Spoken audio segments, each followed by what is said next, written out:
Do you want to add auto captions to Instagram Reels? You can enable subtitles to Insta Reels with just a few simple steps.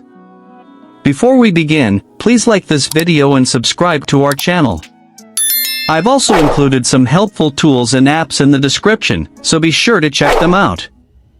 To add auto captions to Instagram Reels.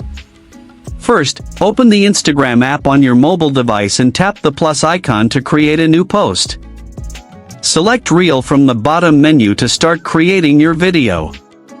Now, record a new video or upload an existing clip from your gallery. Now, you can add music, text, stickers, and more to your video. Once your video is ready, tap the next button. Now, scroll down to the bottom of the screen and tap on More Options. Scroll down to the Accessibility and Translation section and enable the toggle switch next to Enable Closed Captions. Once enabled, tap the back icon. You can add your caption, hashtags, and any other details, then tap Share or Next to post your reel with auto-generated subtitles.